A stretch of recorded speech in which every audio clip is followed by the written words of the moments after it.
Assalamualaikum warahmatullahi wabarakatuh. Selamat datang kembali di channel Nara Story. Dan tentunya masih bersama saya Mas Nara di sini. Apa kabar kalian semua? Semoga selalu baik-baik saja. Sehat badannya, dilimpahkan rezekinya, dan dihindarkan dari segala mara bahaya. Amin. Di kesempatan kali ini saya akan menceritakan sebuah cerita drama rumah tangga dengan judul Posisiku Terganti, melanjutkan dari part sebelumnya.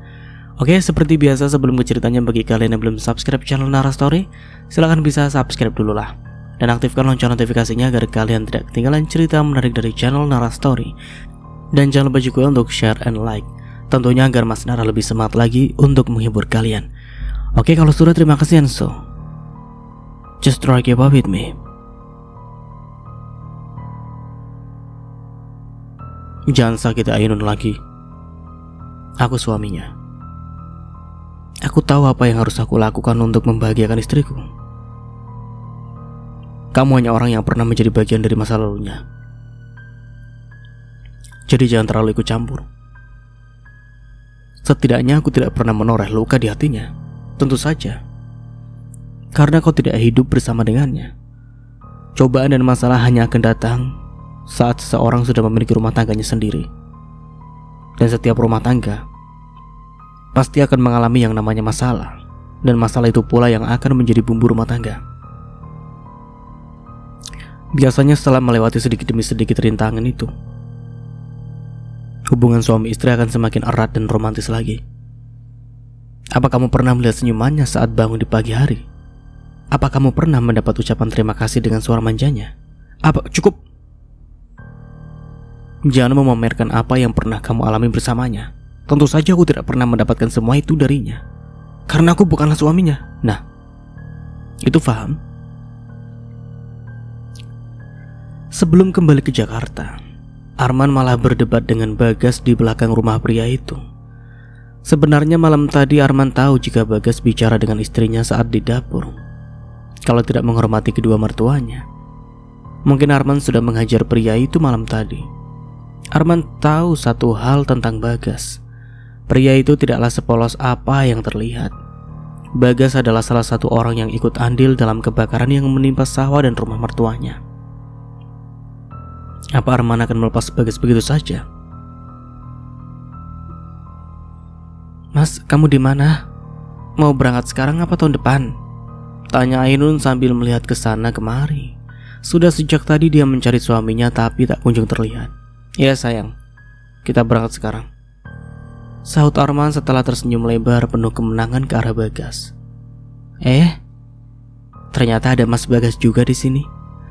Tanya Ainun setelah mengikuti arah suara dari suaminya. Ainun melihat secara bergiliran kedua pria itu. Wajah mereka seperti orang yang baru saja beradu argumen. Tidak ada manis-manisnya sama sekali. Bun, bagaimana kalau Bagas kita bawa ke Jakarta saja? Kebetulan di kantor ada lowongan bagus untuk pria bertanggung jawab seperti Bagas, kata Arman pada istrinya. Pria itu menatap ke arah Bagas dengan tatapan mengejek. Ia tahu kalau hati Bagas tengah panas saat ini. Kenapa tanya sama Bunda, Mas? Bunda mana tahu soal itu. Tapi bukannya Mas Bagas merupakan seorang kepercayaan Bapak? Nanti kalau Mas Bagas ikut ke Jakarta, bagaimana dengan Bapak di sini? Mas sendiri yang akan bicara dengan Bapak dan orang tuanya nanti. Bagas juga sepertinya tidak keberatan jika pindah kerja ke Jakarta. Apalagi kerjanya tidak harus berjemur dan gajinya tentu lebih besar daripada di sawah Bapak. Mas juga akan mencari pengganti Bagas yang kinerjanya tidak jauh berbeda dari apa yang sudah Bagas berikan selama ini. Bukankah begitu, Gas? Tanya Arman dan Bagas menganggukkan kepalanya walau terlihat ragu. Ainun tampak manggut-manggut. Ia tidak menyetujui dan tidak pula melarang. Yang jelas apapun keputusan yang akan diambil suaminya pasti sudah dipikirkan terlebih dahulu. Di dalam mobil Ainun hanya bisa menunduk saat ibunya terus menggodanya perihal pagi tadi. Bisa-bisanya sang ibu berkata seperti itu. Apalagi pagi tadi, ada kedua orang tua Bagas dan juga Mbak Tati yang tengah menikmati kopi beserta cemilan yang dibuat oleh Mbak Tati sebagai sarapan pagi. Baru saja berantem beberapa hari, kalian sudah seperti pasangan pengantin baru saja yang lupa sama waktu. Bu, sudahlah Bu, malu Bu, nanti Mas Arman dengar, kata Ainun sambil berpura-pura memasang raut wajah cemberut, padahal dia tengah berusaha menahan senyumannya. Puas hati Ibu Aprilia menggoda putrinya. Ia sebenarnya hanya ingin Ainun melupakan apa yang sudah berlalu. Sebagai seorang ibu, ia tentu merasa senang kalau melihat putrinya bisa tersenyum kembali. Mas ada ide? Bagaimana kalau setelah ini kita pergi bulan madu? Arman yang duduk tepat di sebelah Ainun akhirnya ikut angkat suara. Mas, bisa-bisanya suaminya bicara seperti itu. Apa dia lupa kalau mereka baru saja berbaikan? Pak, Bu, sekali lagi aku minta maaf ya atas semua yang sudah terjadi. Walau sudah terbukti bahwa pelakunya adalah orang terdekat Bapak, tapi semuanya berawal dari aku yang sudah menyakiti hati putri kalian, kata Arman tanpa rasa malu sedikit pun mengakui kesalahannya. Terima kasih juga karena sudah mau ikut ke Jakarta. Kita akan memulai semuanya kembali dengan porsi cinta dan sayang yang masih sama. Aku berharap mulai dari sekarang kita hanya menatap ke depan saja dan menatap ke belakang hanya untuk mengambil pelajaran saja, kata Arman lalu menatap secara bergantian istri dan kedua mertuanya. Mereka kompak mengangguk dan menampilkan senyum terbaik masing-masing. Mbak Tati yang duduk paling di belakang ikut tersenyum dan merasa tenang saat melihat keluarga majikannya kembali seperti semula. Mobil terus melaju sampai akhirnya berhenti di depan sebuah rumah dengan ukuran cukup besar. Besarnya hampir sama dengan rumah lama mereka, tapi terlihat lebih mewah dari rumah sebelumnya. Sayang, bangun. Arman menepuk pipi istrinya pelan. Ainun membuka mata karena kelelahan dia sampai tertidur setelah memberi ASI pada putranya. Pria tampan itu sudah dari tadi berada di dalam gendongan sang ayah. Selamat datang di rumah baru kita, kata Arman pada Ainun saat pintu mobil baru saja terbuka. Ainun melangkah perlahan, ibu dan bapaknya juga ikut keluar dan melihat ke arah bangunan yang ada di depan mereka. Rumahnya sangat bagus jika dibandingkan dengan rumah mereka di desa. Jika dibandingkan dengan bangunan lainnya yang ada di sana, rumah itu bisa bersaing dengan yang lainnya. Tapi bukan soal itu. Kedua parubaya itu sama-sama berharap jika rumah itu akan menjadi tempat ternyaman untuk putri dan cucu mereka. Bun, duduk di sini ya, karena Mas akan menunjukkan sesuatu pada Bunda. Arman menepuk sofa empuk yang ada di kamar mereka. Ainun yang asik memeriksa setiap sudut kamar baru mereka berjalan mendekat ke arah suaminya dan duduk di tempat yang suaminya inginkan. Suka dengan kamarnya? Arman sambil menatap lembut wajah istrinya. Ainun hanya mengangguk sambil tersenyum. Mas mau nunjukin apa? Arman beranjak dan melihat ke arah putranya yang sudah dia letakkan ke dalam box bayi. Pria kecil itu ternyata tengah asyik memindai sekelilingnya. Arman memberikan sebuah iPad pada istrinya. Ainun menerima benda pipi itu dalam keadaan bingung. Tapi Arman dengan cepat membuka apa yang ingin dia tunjukkan. Nih, kamar kita dan seluruh ruangan di rumah kita yang lama sudah dipasang CCTV sejak lama. Hanya Mas tidak pernah memberitahu Bunda. Lihatlah. Arman memberi waktu pada istrinya untuk melihat hasil rekaman CCTV saat Nabila ada di rumah mereka. Wajah Ainun seketika berubah. Ia memberikan iPad itu kembali pada suaminya. Ia hendak marah apa sebenarnya yang ingin suaminya tunjukkan. Kemesraannya dengan Nabila, atau ingin menyakiti kembali hatinya yang bahkan belum sembuh. Lihat sampai selesai Bun.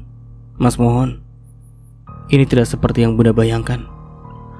Walau terpaksa, Ainun akhirnya mengikuti permintaan dari suaminya. Setelah menyaksikan beberapa menit setiap rekaman yang ditampilkan, akhirnya Ainun melihat adegan menjijikan yang terjadi di dalam kamar mereka. Ingatannya kembali ditarik ke masa lalu di mana tetangganya pernah menyampaikan kabar mencengangkan soal siapa Nabila sebenarnya. Saat itu Ainun ingin mengatakan kepada suaminya, tapi dia tidak pernah diberi kesempatan untuk itu. Ternyata suaminya sudah tahu tentang Nabila. Hanya saja Ainun tetap tidak suka melihat apa yang suaminya lakukan. Siapa tahu sebagian hasil rekaman ini sudah dihapus. Tidak mungkin juga kalian tidak melakukan itu. Lalu kenapa dia sampai mandi lebih awal dan rambutnya terlihat basah? Bunda boleh meminta bantuan hacker atau ahli IT yang Bunda kenal. Tanyakan pada mereka, apa ada bagian dari hasil rekaman ini yang Mas hapus? Bun, Mas sama tersiksanya seperti Bunda. Kita sama-sama merasakan sakit yang teramat sangat. Karena saat Mas menyakiti hati Bunda, saat itu pula hati Mas ikut terluka. Bu, biar saya saja yang menyiapkan menu untuk makan siang. Ibu istirahat saja. Pinta Mbak Tati. Gak apa-apa Mbak. Lagi pula saya ingin merasakan seperti apa rasanya masak di dapur baru kita. Bantah Ainun dan mulai menyiapkan segala untuknya untuk dimasak. Ainun sibuk di dapur untuk menyiapkan menu makan siang mereka. Sejak keluar dari kamarnya, wajah ibu satu anak itu terlihat begitu ceria. Bagaimana tidak? Sekarang dia tahu bahwa suaminya tidak pernah melakukan apa yang tidak dia sukai. Ternyata Nabila hanya berfantasi sendiri, dan wanita itu hanya ingin membuat Ainun sakit hati. Foto yang ia ambil memang benar foto suaminya. Tapi saat itu Arman tidur di kasur berbeda dengan Nabila. Arman punya alasan yang kuat saat itu. Dia hanya ingin memastikan jika putri mereka baik-baik saja. Sebelum Arman berubah menjadi menyebalkan, Nabila sempat menghubunginya dan mengatakan akan mengakhiri nyawa putri mereka kalau Arman tetap bersikeras hidup bersama Ainun. Sebenarnya tujuan wanita itu bukanlah Arman, melainkan Ainun sendiri. Ya, benar. Nabila ada kelainan di mana ia hanya bernafsu saat melihat wanita saja, tapi dia juga memiliki ketertarikan dengan pria tertentu saat dia membutuhkannya. Dan karena sakit hatilah dia membuat kekacauan ini. Anak yang ia kandung bukanlah anak Arman. Dia telah diruda paksa setelah sebelumnya dicekoki obat perangsang. Nabila tidak tahu siapa yang telah menanam benih di dalam rahimnya. Itu membuatnya ingin membalas dendam pada makhluk bernama laki-laki. Sejauh ini hanya ada satu orang pria yang mampu membuatnya merasa nyaman, dan pria itu saat ini tengah duduk di depannya sambil memegang tangannya untuk menghiburnya.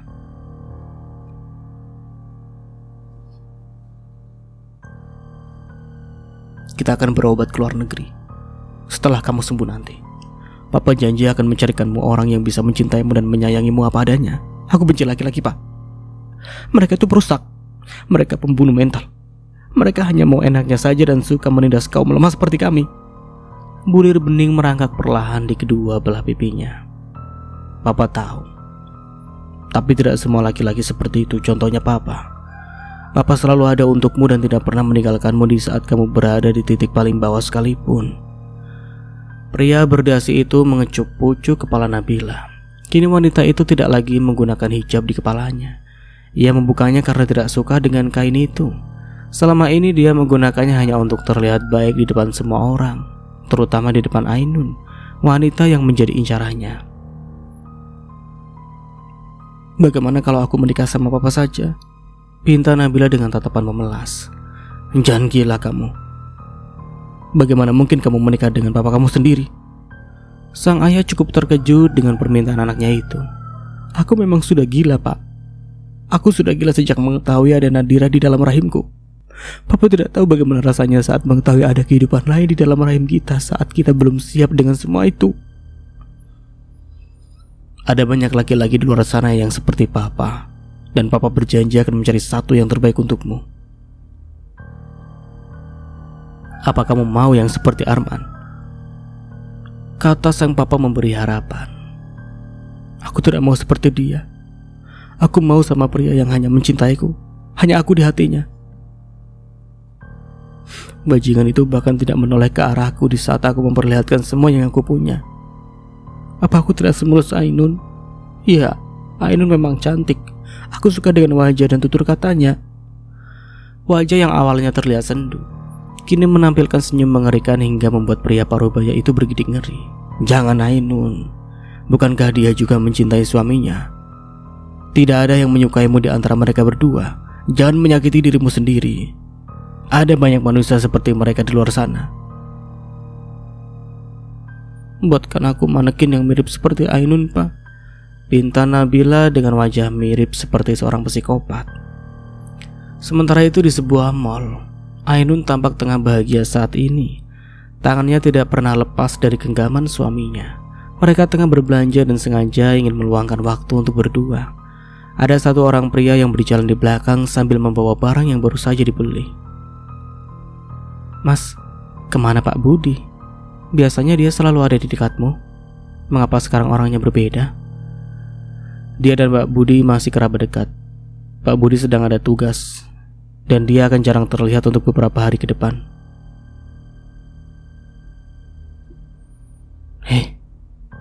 Bukankah itu pengusaha yang ikut terlibat skandal dengan putrinya Pak Mustafa? Tidakkah dia hanya korban? Kasihan sekali. Ainun tidak sengaja mendengar bisik-bisik dari pengunjung yang juga ikut berbelanja di sana. Mereka melihat ke arah Arman dan Ainun secara bergiliran. Arman terlihat biasa saja, tapi tidak dengan Ainun yang memang tidak terlalu suka menjadi pusat perhatian. Mas, mengapa mereka bisa sampai tahu sih? Teknologi semakin canggih.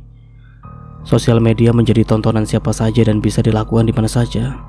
Jadi siapapun pasti akan tahu jika berita itu sudah terpampang jelas di sana. Arman menarik nafas panjang dan mengeluarkan perlahan. Ada yang sengaja menyebar berita itu beberapa jam yang lalu, tapi Anto sudah menanganinya. Lanjutnya lagi, Ainun yang awalnya menikmati waktu berdua mereka, kini terlihat mulai tidak nyaman. Setelah membeli semua perlengkapan dan kebutuhan mereka untuk 1 minggu ke depan, wanita itu mengajak suaminya untuk pulang ke rumah. Niat untuk pergi ke tempat romantis untuk mengisi waktu mereka berdua, akhirnya mereka batalkan karena Ainun tidak ingin ada yang mengenalnya. Rasanya itu tidak enak saja. Masalah ini tidak akan sampai berlarut-larut. Mas janji. Ainun mengangguk percaya. Ia tahu suaminya tidak akan pernah mengecewakannya lagi untuk kali ini. Semoga saja. Bu, ibu menanam apa di sana? Sayur dan buah-buahan. Ini tadi bibitnya ibu dapat di laci yang ada di dapur. Mas sengaja membeli banyak bibit bunga yang lainnya. Mas tahu kalau kamu suka menanam apa saja yang bisa tumbuh. Mas sudah membayangkan pekarangan rumah kita akan ditumbuhi banyak bunga dan juga tanaman lainnya. Arman langsung memberi penjelasan. Sepertinya hobi Ainun didapat dari kedua orang tuanya.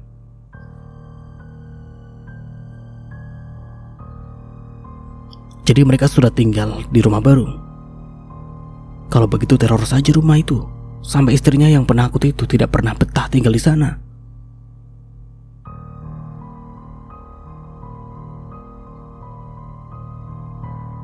Kenapa Bapak mau memaafkan Mas Bagas begitu saja?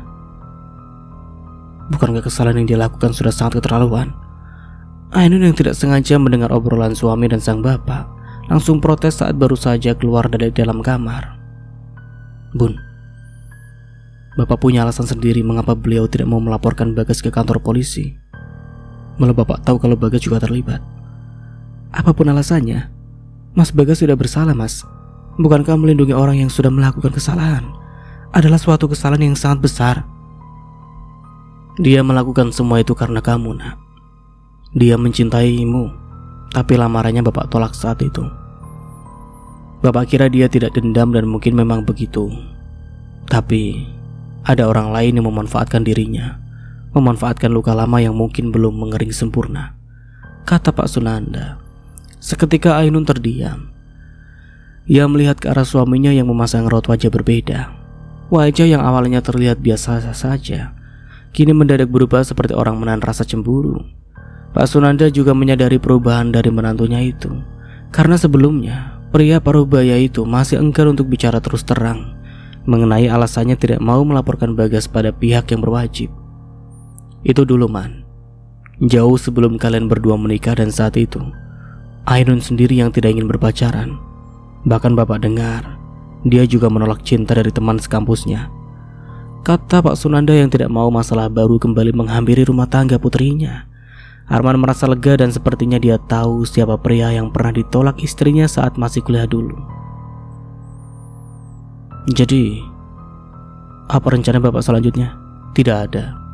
Bapak hanya ingin kedua orang tuanya tidak tahu jika Bagas terlibat dalam kejadian itu. Keluarga mereka sudah bekerja lama dengan Bapak, dan kami juga sudah seperti keluarga. Bapak tidak ingin ada jurang kecil di antara kami karena masalah ini. Arman setuju. Ia tahu seperti apa perasaan mertuanya. Memang tidak enak rasanya kalau harus berbuat jahat pada orang yang sudah lama dekat dengan kita, walau yang melakukan kesalahan adalah dari pihak mereka.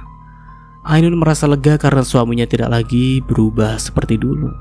Ia sempat berpikir kalau suaminya akan menggunakan kesempatan kali ini untuk membuat kesalahan sama seperti yang pernah dia lakukan. 1 minggu kini telah berlalu. Rumah di desa semakin banyak perkembangannya, dan dapat dipastikan jika dalam waktu dekat Pak Sunanda dan istrinya sudah bisa menempati rumah itu kembali. Pak Sunanda merasa tidak enak hati pada menantunya yang telah mengeluarkan banyak biaya selama proses pembangunan rumah mereka. Pria itu menolak dan bahkan melarang Pak Sunanda untuk mengeluarkan sepeser pun uang untuk biaya pembangunan rumah mereka. Arman melakukan itu dengan alasan untuk menebus rasa bersalahnya pada sang istri.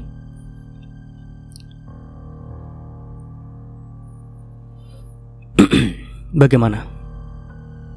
Apa kamu betah kerja di sini? Tanya Arman pada Bagas saat ia sengaja menghampiri meja kerja pria itu. Kalau boleh jujur, saya lebih senang kerja di bawah dan terkena sinar matahari sepanjang hari daripada harus bekerja di ruangan tertutup seperti ini. Tidak keluar keringat, saut Bagas jujur sambil tangannya terus mengerjakan pekerjaannya. Arman tersenyum mendengar jawaban yang diberikan oleh Bagas. Sudah 4 hari pria itu bekerja di perusahaannya, dan kinerjanya cukup bagus. Bagas memang memiliki potensi yang cukup memuaskan. Oleh sebab itu Arman mau merekrutnya. Tapi gaji di sini lebih besar daripada di desa. Jadi saya rasa lebih enak kerja di sini. Lanjutnya lagi, kini pikirannya bisa sedikit terbuka. Ia bertekad untuk membuat ekonomi keluarganya menjadi lebih baik lagi. Arman menepuk pundak Bagas kemudian pergi begitu saja. Setidaknya kalau Bagas kerja dan tinggal di tempat yang ia sediakan, dirinya bisa mengawasi setiap pergerakan Bagas. Arman masih penasaran, siapa sebenarnya orang yang sudah tega memporak-porandakan keluarga kecil mereka.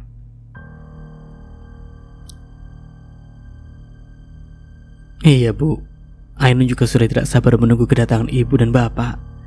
Arman berbicara pada kedua orang tuanya melalui sambungan video call setelah ia tiba di ruangannya. Kedua parubaya itu sudah berencana akan pergi ke rumah putra mereka agar bisa berkumpul bersama keluarga menantunya. Hanya Arman yang sering mengunjungi kedua orang tuanya. Sementara Ainun dan kedua orang tuanya sengaja tidak Arman bawa karena pria itu sudah merencanakan makan malam bersama setelah kedua orang tuanya benar-benar pulih. Kamu masih di kantor? Bukankah tadi Ainun mengatakan jika kamu sedang bersama dengannya di rumah? Apa? Aku masih di kantor, Bu. Mungkin ibu salah dengar, jawab Arman yang mulai curiga saat merasa ada yang tidak beres di sini. Setelah melakukan panggilan video dengan kedua orang tuanya, Arman memilih untuk merapikan meja kerjanya.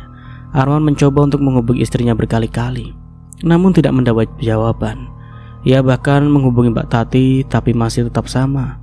Tidak ada dari mereka berdua yang mengangkat panggilan darinya. Ada apa, Pak? Tanya Pak Budi saat melihat wajah Arman yang begitu gelisah. Bimo dan Anto kemana? Mengapa mereka tidak bisa dihubungi? Bukankah mereka Bapak tugaskan untuk menjemput orang tua Bapak? Arman menghela nafas panjang. Kenapa dirinya bisa sampai lupa? Tapi tidak biasanya dua orang pria itu tidak menjawab panggilan darinya. Apa Bapak mau pulang sekarang? Biar saya yang antar. Arman hanya menganggukkan kepalanya saja. Keduanya kini sudah masuk ke dalam mobil dan sialnya mobil mereka tidak bisa digunakan. Dua ban mobil sebelah kanan semuanya kempes. Sepertinya ada yang sengaja melakukannya. Saya sudah menghubungi taksi, tidak apa kan? Jika Bapak pulang menggunakan taksi itu? Tanya Pak Budi. Tidak ada pilihan lain. Arman yang sibuk dengan pikirannya kini sudah masuk ke dalam mobil yang Pak Budi pesan. Pria bertubuh jangkung itu masih sibuk menghubungi siapa saja yang tinggal di rumah mereka. Hatinya semakin kesal saat Bimo dan Anto sama sekali tidak menjawab panggilan darinya. Perasaan cemas mulai menghantui Arman, takut terjadi sesuatu pada keluarga kecilnya. Assalamualaikum. Setelah sampai di rumah, Arman langsung mengetuk pintu. Rumahnya benar-benar sepi, bahkan beberapa lampu di dalam sana terlihat padam. Tanpa bantuan penerangan, Arman tidak bisa melihat apa yang ada di dalam sana. Ditambah gorden semuanya seperti sengaja ditutup rapat. Ini masih siang, baru pukul 2. Kenapa semua pintu dan jendela tertutup rapat? Arman mencoba untuk menghubungi kedua orang tuanya, tapi seperti Ainun tadi, kedua orang tuanya juga tidak menjawab panggilan darinya. Arman semakin frustasi mengapa semua orang tidak mengangkat panggilan darinya. Harapan terakhir Arman adalah Pak Budi. Ia menekan tombol panggil dan mendekatkan benda pipih itu ke telinganya. Astagfirullah. Geram Arman saat pria itu juga tidak menjawab panggilan darinya. Bingung dan frustasi semakin menggerogoti pikiran Arman. Pria itu melihat ke sana kemari, benar-benar seperti rumah tak berpenghuni. Bahkan sedikit suara saja tidak bisa dia dengar, hatinya pun semakin cemas. Permisi Bu, apa Ibu tahu kemana istri dan mertua saya pergi? Mbak Ainun tidak kemana-mana. Dari tadi tidak ada yang keluar dari rumah. Apa ada orang lain yang mampir atau ada orang mencurigakan yang datang ke rumah kami? Terdengar berlebihan karena bertanya seperti itu pada orang lain. Tapi setidaknya Arman berharap mendapat petunjuk dari pertanyaannya. Wanita itu terlihat berpikir keras. Tadi ada satu buah mobil yang datang, tapi saya tidak melihat jelas siapa pemiliknya. Wajahnya mencurigakan sih, tapi sepertinya orang itu kenal dengan istri Mas Arman. Arman menunjukkan foto dua orang pria yang diminta untuk menjemput orang tuanya, tapi dengan tegas ibu itu menggeleng. Bahkan saat Arman menunjukkan foto kedua orang tuanya, wanita parubaya itu masih melakukan hal yang sama. Ada apa ini ya? Gumamnya kemudian berbalik untuk mengetuk pintu. Biasanya dia selalu membawa kunci cadangan, tapi kunci itu malah tertinggal bersama kunci mobil yang sedang ditangani oleh Pak Budi. Sebuah pesan masuk ke ponselnya dan dengan secepat kilat Arman memeriksanya. Bunda. Arman masuk perlahan saat melihat pintu sedikit terbuka. Ia mirip seperti maling yang hendak menyatroni rumah warga. Bun, sapanya saat sudah tiba di dalam rumah, namun tidak ada jawaban. Arman meraba saklar lampu agar tempat itu bisa terlihat jelas. Lampu menyala, namun yang terlihat justru lampu kecil dengan warna-warni yang sangat indah. Seketika Arman terdiam. Ia mencoba untuk mengingat sesuatu.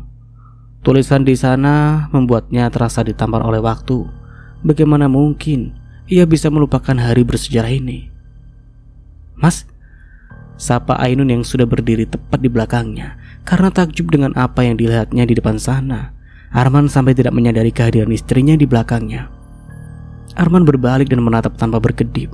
Wanita yang sudah dia nikahi 7 tahun silam berdiri tepat di hadapannya dengan penampilan yang sangat berbeda.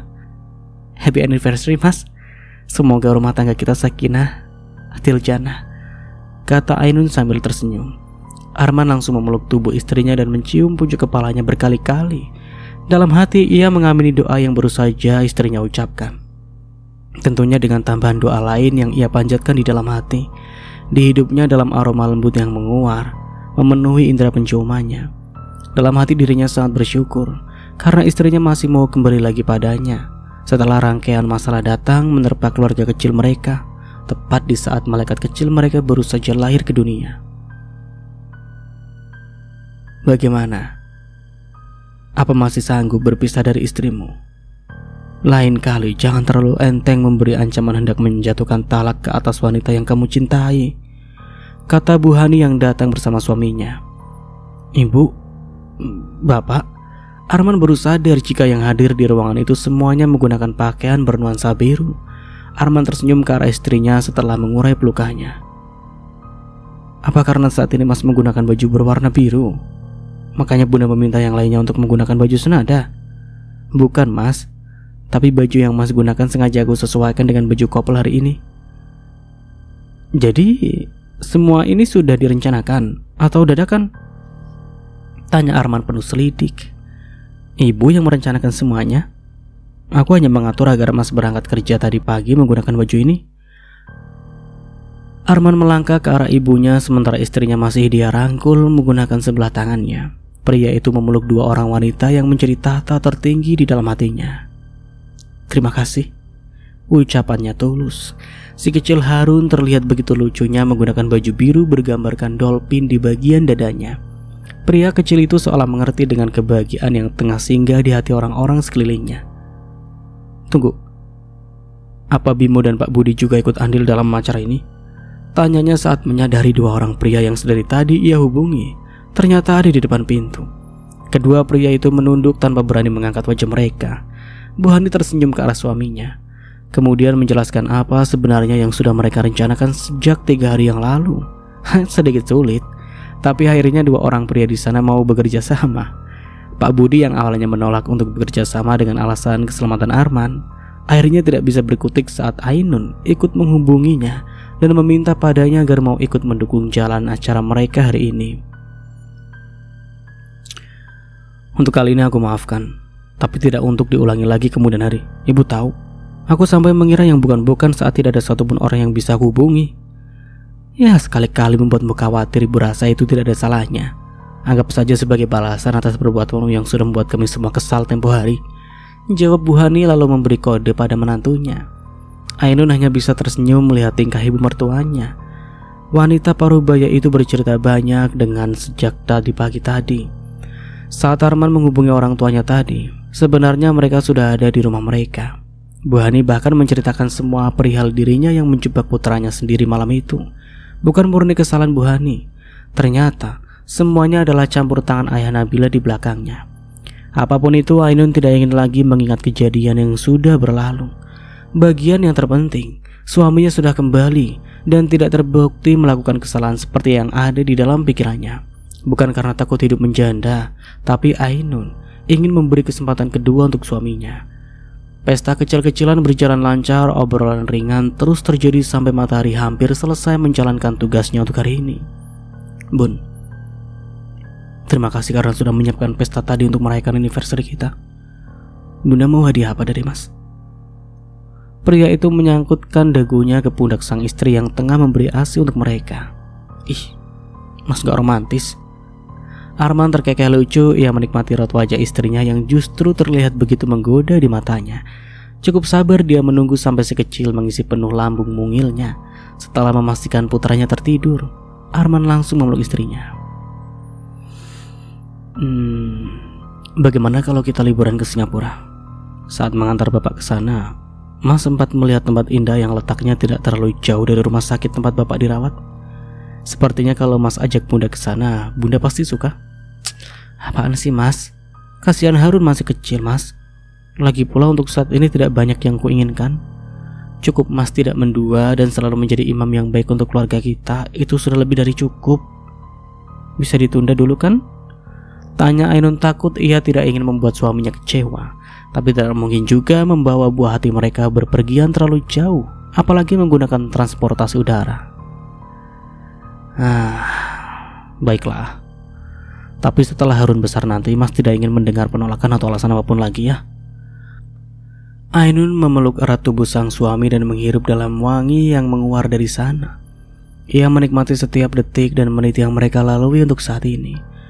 Walau masih ada bekas luka yang belum sepenuhnya mengering, tapi Ainun benar-benar berharap hal buruk yang pernah menjaring biduk rumah tangganya tidak lagi terulang di kemudian hari.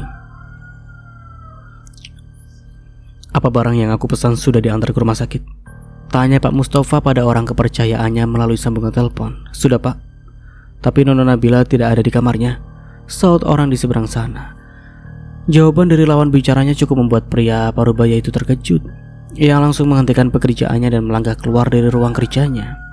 "Rapat hari ini ditunda dulu, sampai aku memberi perintah ulang," ucapnya pada sang sekretaris.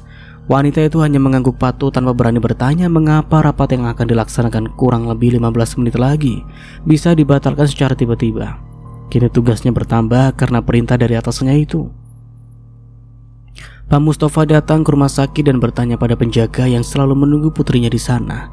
Tatapan tajam didapat oleh dua orang pria itu. Mereka hanya bisa menunduk dan tidak sedikit pun berani mengangkat wajah mereka. "Apa saja kerja kalian di sini? Mengapa menjaga putriku saja kalian tidak bisa?" Maaf Pak, tadi Nona Nabila berpamitan hendak pergi ke taman untuk memetik bunga. Kami juga ikut ke sana dan tetap mengawasinya.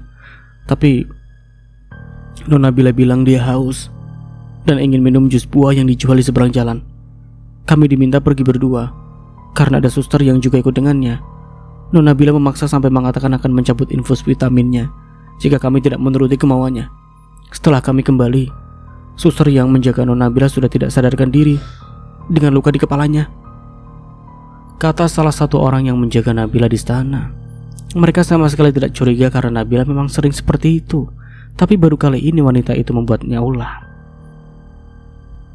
Apa kalian sudah mencari di setiap penjuru tempat ini? Sudah Pak, kami bahkan sudah mencari sampai dekat pemukiman warga. Tidak ada satupun dari orang yang kami tanya melihat Nona Nabila lewat di sekitar komplek rumah mereka. Pak Mustafa meraih ponselnya mencoba untuk meminta bantuan pada orang-orangnya. Tidak mungkin putrinya bisa lari jauh, apalagi sepagi ini. Kendaraan di sana terbilang jarang dengan tidak mudah mendapat akses dengan mudah di tempat itu. Di sisi lain, Mas berangkat kerja dulu ya. Hati-hati di rumah dan jangan lupa kunci pintunya, pesan Arman pada istrinya.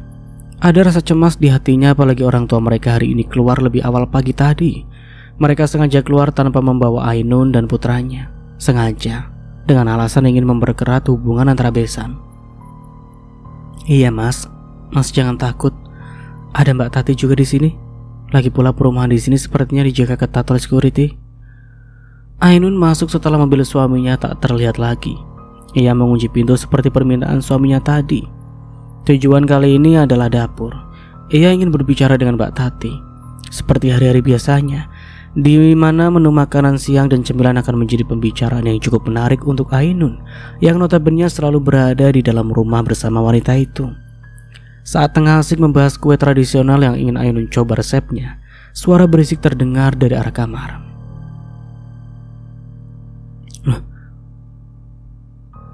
Tidak mungkin Harun bangun secepat ini. Apa AC-nya mati ya? Gumam Ainun sambil berjalan cepat ke arah kamar. Sementara Mbak Tati menyiapkan bahan dasar untuk membuat kue yang akan mereka bikin siang nanti. Mbak! Jerit Ainun dari dalam kamar dan berhasil membuat wanita itu terkejut. Belum pernah dia dengar suara Ainun sepanik itu. Apa sebenarnya yang sudah terjadi di dalam kamar majikannya itu? Astagfirullah Bu! Mbak Tati yang datang tergopoh dibuat terkejut dengan apa yang dia lihat. Pemandangan menakutkan terpampang jelas di depan matanya, hingga membuat wanita itu tidak bisa bergerak. Bahkan bernafas saja terasa sesak. Mbak Tati sampai terduduk saking syoknya. Bagaimana tidak, lantai kamar milik majikannya itu dipenuhi oleh bangkai ayam yang sepertinya baru saja disembelih. Bahkan darah yang keluar dari bekas sayatan di leher ayam itu masih terlihat begitu segar. Wanita itu kembali berdiri dan menghampiri sang majikan yang terlihat memeluk erat bayinya. Siapa yang melakukan ini Bu? Tanya Mbak Tati dengan suara bergetar. Ainun menggelengkan kepalanya. Saat datang tadi, ia melihat ayam-ayam itu sedang mengelepar di lantai. Karena takut akan mengenai bayinya yang sudah terbangun, Ainun langsung bergegas menghampiri Harun dan memeluknya. Cairan berwarna merah terlihat mengotori pakaiannya karena ia melewati ayam-ayam itu yang masih mengelepar ke sana kemari. Saat saya masuk ke sini, keadaannya memang sudah sekacau ini, kata Ainun yang masih tidak mampu untuk menggerakkan kakinya. Mbak Tati menghubungi majikannya dan menceritakan apa yang tengah terjadi di rumah saat ini. Arman bahkan meminta Tati untuk mengubah panggilan video. Alangkah terkejutnya pria itu saat melihat keadaan istrinya. Tanpa berlama-lama lagi, Arman memutuskan untuk kembali ke rumah. Padahal dia baru saja mendaratkan pantatnya ke atas kursi kerjanya. 4 orang pria berseragam coklat terlihat mondar-mandir sambil memeriksa setiap sudut dan halaman kediaman Arman dan Ainun. Tidak ada hal mencurigakan yang bisa dijadikan bukti untuk mencari siapa orang yang sudah melakukan hal sekeji itu. Tadi Bunda ada lihat siapa-siapa atau Bunda melihat sesuatu yang mencurigakan saat masuk ke dalam kamar? Tanya Arman sambil mencoba untuk menenangkan istrinya. Si kecil Harun diambil alih oleh neneknya. Arman terpaksa harus menghubungi orang tuanya dan meminta mereka untuk menyudahi rencana liburan singkat orang tuanya. Melihat istrinya sepanik tadi di dalam layar ponselnya, membuat Arman mengambil langkah serius atas kejadian yang menimpa keluarga kecilnya. Aku hanya mendengar suara berisik yang datang dari arah kamar. Setelah berjalan cepat yang aku bisa, aku melihat di dalam kamar sudah sangat kacau dan Ainun tidak sanggup melanjutkan ceritanya. Ia cukup trauma dengan kejadian tadi.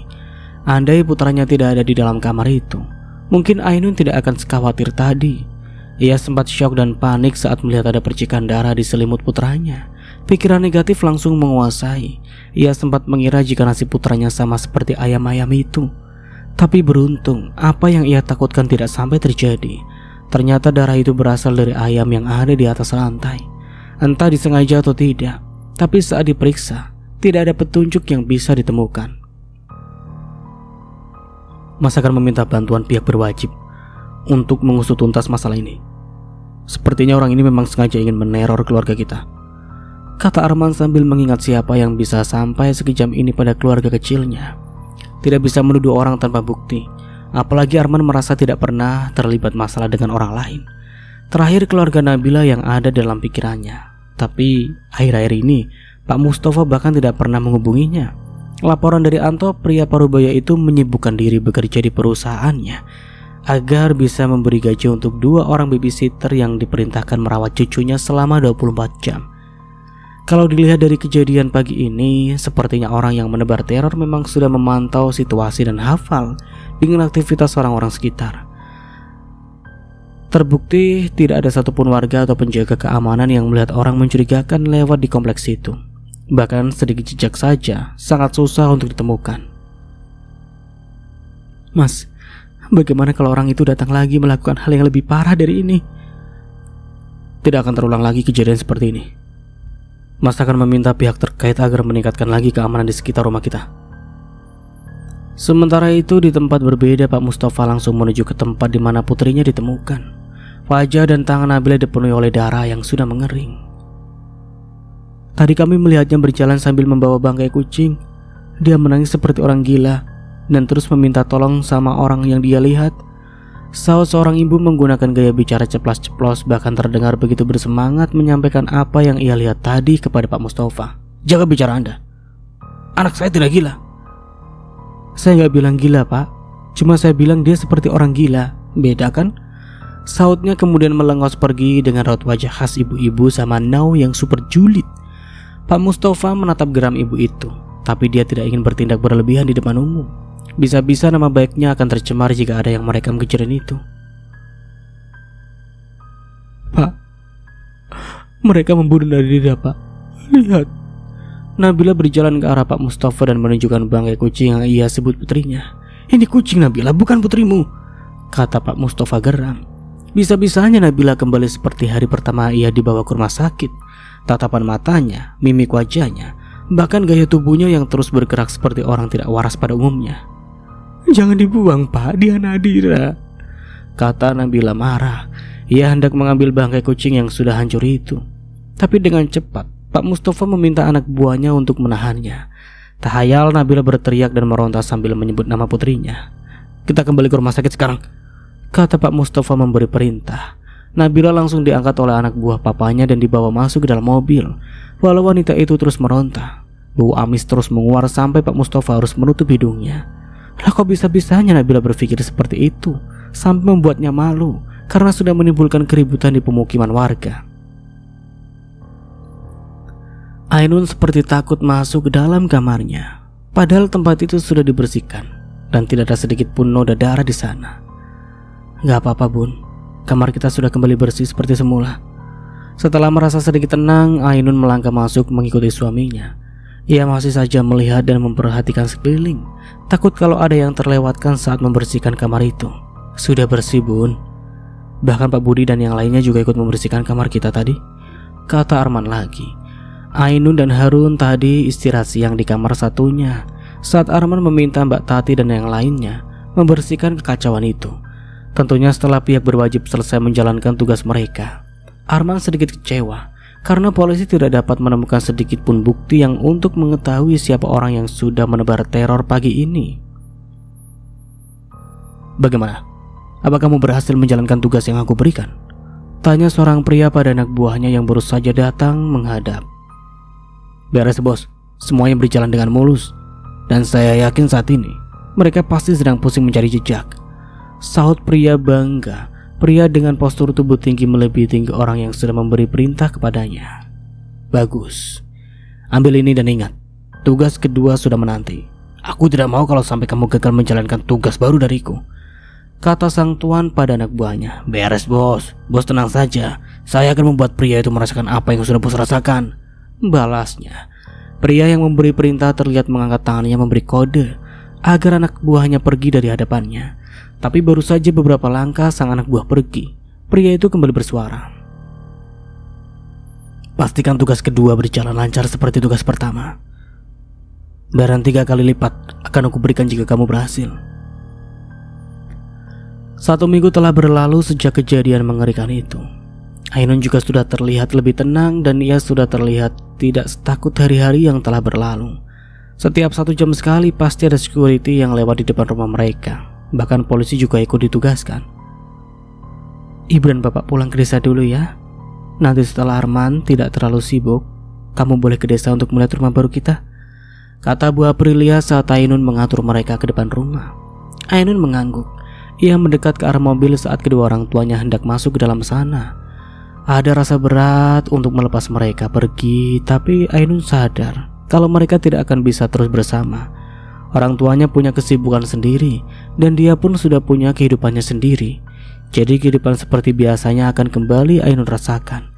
Hanya saja sekarang sudah ada Harun yang akan menemani hari-harinya. Si tampan itu kini semakin menggemaskan dengan setiap perkembangan yang begitu mengejutkan di setiap harinya. Bapak dan Ibu jangan lupa memberi kabar ya kalau sudah sampai di sana. Mas Bim, tolong bawa mobilnya, jangan terlalu ngebut, kata Ainun saat pintu mobil sudah siap untuk ditutup. Bapak dan Ibu pergi dulu ya. Kamu juga jaga diri baik-baik di rumah. Arman, titip Ainun, jaga mereka dengan baik. Ainun patuh sama suami anak, jalani rumah tangga kalian dengan baik. Setiap rumah tangga pasti akan mengalami masalah dan cobaan. Tetaplah bersama. Jangan pernah lelah untuk saling mengingatkan dan menasihati, pesan sang ibu pada putrinya. Ainun mengangguk patuh lalu mencium tangan kedua orang tuanya. Apa bapak yakin mau membawa Nona Nabila berobat ke luar negeri? Ya, aku ingin dia sembuh. Hanya dia yang aku punya di dunia ini. Tapi bagaimana dengan cucu Anda Nadira? Apa dia juga ikut bawa ke sana? Pak Mustafa menarik nafas berat sebelum menjawab pertanyaan dari anak buahnya itu. Ia berjalan sembari mendekat ke arah jendela. Tangannya mendekat ke kaca bening itu dan mengusap permukaannya perlahan. Ada banyak beban sepertinya yang tengah dia pendam sendiri. Sejak kepergian istrinya, Pak Mustafa menjadi pria yang sulit untuk ditebak. Terkadang dia terlihat ceria, namun menit berikutnya dia berubah murung. Ditambah Nabila yang kembali seperti orang tidak waras setelah kejadian pagi tadi. Pak Mustafa benar-benar tidak bisa menempatkan dirinya dengan benar. Jangankan orang lain, bahkan dirinya sendiri terkadang bingung dengan perubahan suasana hatinya. Biarkan saja. Dia di sini bersama babysitternya. Lagi pula selama ini Nadira memang tidak terlalu dekat dengan ibunya. Kita usahakan dulu kesembuhan untuk Nabila. Baru setelah itu kita pertemukan lagi mereka di rumah. Aku tidak mau kalau sampai Nabila mengulangi lagi kesalahan yang pernah ia lakukan beberapa bulan yang lalu. Itu sangat berbahaya, sahut Pak Mustafa panjang lebar. Pria bertopi itu terlihat mengangguk setuju. Ia mundur dan berbalik saat melihat Pak Mustafa memberi kode dan menggunakan tangannya agar ia pergi dari ruangannya. Siapkan semuanya dengan benar, dan jangan sampai ada yang terlewatkan. Kita berangkat malam ini juga, kata Pak Mustafa sebelum orang suruhannya menghilang dari pandangan matanya. Sekali lagi pria itu menganggukkan kepala sebelum menutup pintu ruangan sang majikan. Sepeninggalan sang anak buah, Pak Mustafa berjalan ke arah kursi dan duduk di sana. Ia mencari sesuatu di balik berkas yang ada di laci paling atas. Puas ia mencari sampai wajahnya ia dekatkan ke arah laci itu. Bibirnya menepi saat melihat benda kecil yang ia cari sejak tadi. Perlahan dia memasukkan benda kecil itu ke lubang kecil di bawah sana. Laci paling bawah akhirnya terbuka dan Pak Mustafa mengambil kotak berukuran sedang yang tersimpan rapi di sana. Bibirnya sekali lagi menipis, tapi kedua matanya tidak bisa berbohong. Di sana ada cairan bening yang perlahan timbul.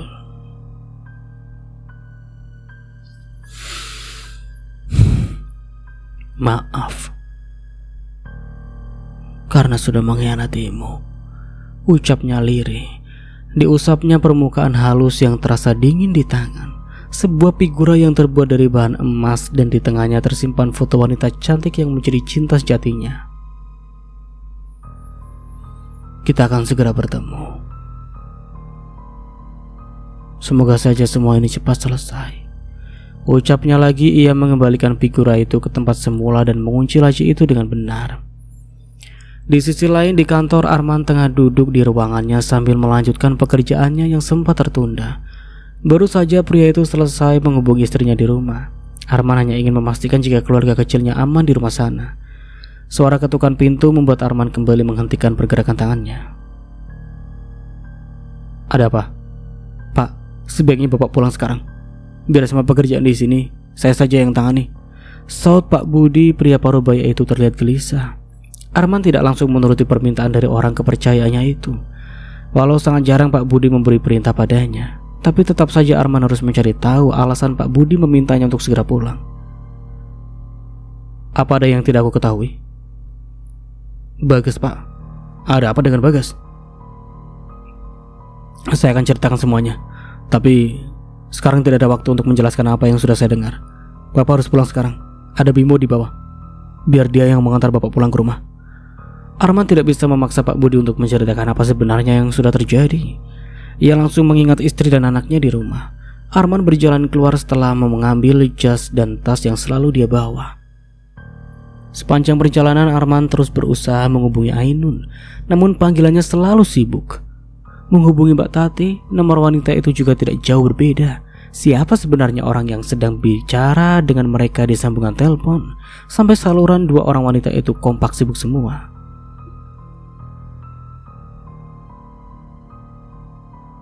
Flashback sedikit. Bu, nanti sore saja baru dilanjut lagi tanambungannya. Nanggung Mbak, dikit lagi ini. Mbak, tolong bawa Harun ke dalam ya. Anginnya mulai terasa kencang di jam seperti ini. Baik Bu. Wanita itu mendorong pelan stroller bayi karena tidak mau membuat pria kecil yang tengah berbaring di dalam sana terkejut. Baru beberapa menit wanita itu berada di dalam rumah bersama anak majikannya. Suara jeritan dari arah luar membuatnya terkejut. Tanpa pikir panjang, Mbak Tati bergegas keluar dan mencari sumber suara yang diyakini berasal dari belakang rumah di mana Ainun tengah sibuk merapikan tanamannya tadi. Bu, saya kan sudah bilang nanti sore. Bu, ibu di mana? Sapa Mbak Tati sambil memeriksa pekarangan belakangan rumah majikannya. Bu, jangan membuat saya khawatir. Perasaannya mulai tidak enak. Ia hendak kembali ke dalam rumah karena si kecil Harun ditinggalkan begitu saja di ruang tengah. Tapi mata Mbak Tati tidak sengaja melihat cairan berwarna merah yang masih terlihat basah di dasar pot yang Ainun pegang beberapa menit yang lalu. Saat ia hendak memeriksa dengan teliti untuk memeriksakan cairan apakah itu sebenarnya, tiba-tiba tengkuknya terasa sakit akibat pukulan keras yang ia terima. Kamu terlalu peduli pada majikanmu.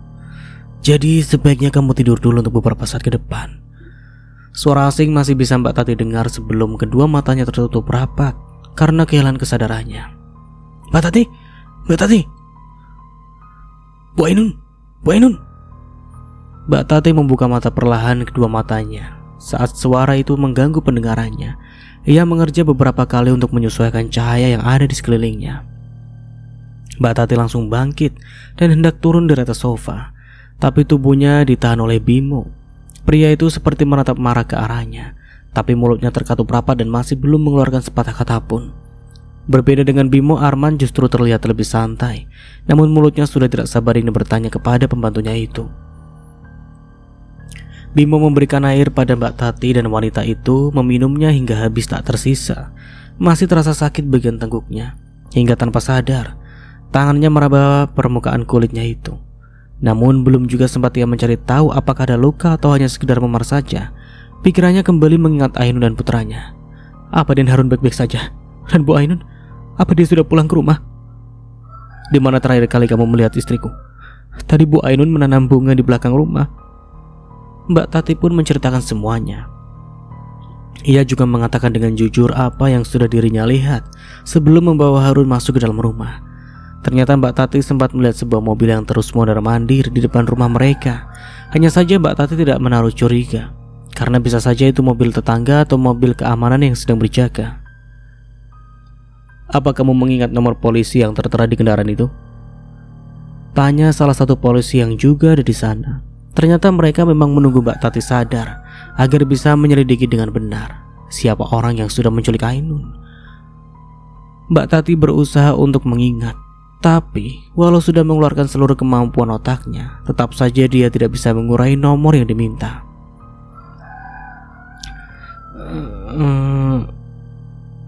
Aku ingat, mobil itu memiliki 2 garis putih di kaca pintu kursi penumpang," ungkap Mbak Tati dengan raut wajah berbinar. Ia yakin kalau penjelasannya kali ini bisa memberikan sedikit petunjuk untuk menemukan istri majikannya. Mbak Tati perlahan bangkit dan mengambil alih si kecil Harun yang sedari tadi ternyata masih berada di dalam stroller. "Masih ada stok ASI di dalam kulkas kan?" tanya Arman pada Mbak Tati. Wanita itu langsung mengangguk. Ainun memang selalu menyimpan stok ASI karena Harun masih mengonsumsi makanan utamanya itu dalam jumlah yang terbilang sedikit. Sementara ketersediaan ASI dari 2 pabrik alaminya selalu melimpah dan itu cukup menyakiti Ainun jika tidak dipompa.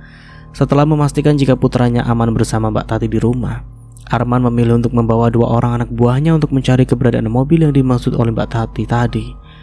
Tidak lupa dia meminta security untuk berjaga dengan benar di sekitar rumahnya. Walau kesal saat mengingat petugas keamanan itu terkesan abai dengan tugasnya, tapi Arman tidak ingin menyalahkan orang lain. Karena mau bagaimanapun mereka tetaplah manusia biasa yang bisa melakukan kesalahan dan kelalaian. Mereka pun pergi meninggalkan rumah itu dengan segudang tanya di hati para tetangga. Sementara Arman, pria itu sangat penasaran dengan orang yang sudah berani mengusik keluarga kecilnya. Sementara itu di sebuah bangunan lama yang sudah sangat usang, bahkan cat dindingnya tidak lagi terlihat. Hanya ada lumut dan tumbuhan liar yang merayap dan memenuhi permukaan dinding dan lantai bangunan itu. Mbak Ainun." Suara yang cukup familiar memenuhi indera pendengaran Ainun. Perlahan dia membuka mata. Hal pertama yang dia lihat adalah wajah pria asing yang duduk tidak jauh dari tempatnya saat ini. Ainun mencoba untuk menggerakkan tubuhnya tapi tidak bisa. Ternyata kedua tangannya diikat ke belakang dan kakinya juga menempel di kursi tempat dia duduki saat ini. "Akira," gumam Ainun yang mulutnya bahkan tidak bisa bergerak karena ditutup menggunakan lakban berwarna hitam. "Mbak." Akira terlihat begitu berantakan. Baru saja Akira hendak berbicara, mulutnya malah dilem menggunakan benda hitam sama seperti yang mereka lakukan pada Ainun. Ainun terlihat marah, apalagi dia sempat melihat sudut bibir adiknya seperti ada luka memar dan ada sedikit cairan berwarna merah yang merembes di sana. Melihat hal itu, Ainun jelas saja tidak terima, tapi ia pun tidak bisa berbuat apa-apa lagi. Keadaannya saat ini yang diikat dan seakan menyatu dengan kursi yang ia duduki. Teriakan Ainun sambil menatap marah ke arah pria di hadapannya. Pria itu seolah tidak melihat keberadaannya. Apakah dia buta? Suara kursi terdengar berisik saat Ainun berusaha melapaskan diri dengan mengerahkan seluruh tenaganya. Ia tidak tahu bagaimana mereka berdua bisa ada di sana. Pertanyaan pentingnya adalah, siapa keempat pria yang saat ini ada bersama dengan mereka di ruangan itu? "Buka penutup mulutnya," titah pria berkacamata hitam yang sedari tadi sama sekali tidak bergerak, padahal posisi duduknya tepat di hadapan Ainun. Ainun langsung menjerit saat lakban hitam itu ditarik kasar oleh pria berotot kekar bak seorang binaragawan. Kulit di area mulutnya terasa perih karena ikut tertarik saat pria itu mengambil lakban itu tanpa perasaan. "Siapa kalian? Apa mau kalian sebenarnya?" Pria yang menggunakan kacamata hitam itu bangkit dari duduknya dan mengangkat kursi kayu menggunakan sebelah tangannya. Kursi itu dia letakkan tepat di sebelah Ainun dan sebelah kakinya ia letakkan ke sana. "Kamu tidak perlu tahu siapa kami dan apa tujuan kami. Tapi yang jelas, aku ingin membuat pria bernama Arman merasakan apa yang pernah aku alami 3 tahun silam," jawab pria itu geram. Terlihat jelas rahang tegasnya saat berbicara. Pria itu seperti menaruh dendam yang begitu dalam. "Apa maksudnya? Apa yang sudah suamiku lakukan sampai kalian menculik kami berdua? Apa hubungannya dengan adikku?"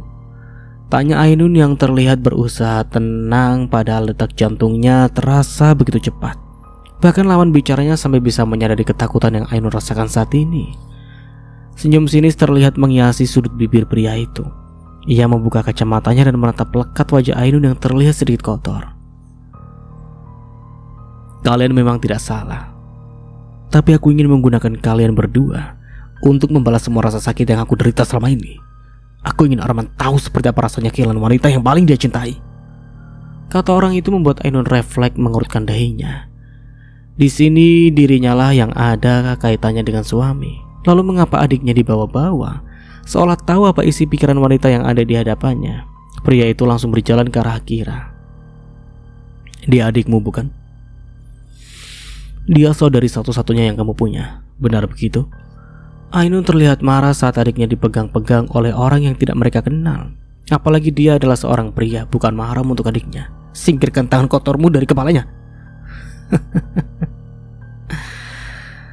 Ternyata istri Arman bisa marah juga. Selama ini aku hanya melihat tutur kata lembut yang keluar dari mulutmu itu, ungkap pria itu sambil bertepuk tangan santai. Ia berjalan mengitari Akira yang terlihat menggelengkan kepalanya. Akira masih sangat trauma, apalagi dirinya dibawa dalam keadaan sadar. Berbeda dengan sang kakak yang datang ke tempat itu dengan keadaan yang sudah lemah akibat pengaruh obat bius. Akira ingat betul seperti apa mulutnya dibekap dan tubuhnya didekap kuat oleh pria yang berdiri tepat di sebelahnya. Tulang-tulangnya terasa remuk karena berusaha untuk melawan namun tidak sebanding dengan tenaga pria itu. Katakan padaku, berapa uang yang kamu mau agar kami berdua bisa bebas dan kembali ke rumah dalam keadaan selamat? Uang? Aku tidak butuh uang sedikit pun. Selama ini aku hidup berkecukupan. Apalagi setelah mengambil hampir sebagian uang yang aku dapat dari perusahaan suamimu. Sahutnya dengan bangga. Ainun semakin tidak mengerti. Ia hanya tidak ingin terjadi hal buruk pada dirinya dan sang adik. Lalu apa yang harus kami lakukan agar kami bisa kembali ke rumah dan bertemu lagi dengan keluarga kami? Tanya Ainun sambil memikirkan cara yang masuk akal agar bisa lari dari tempat itu bersama adiknya.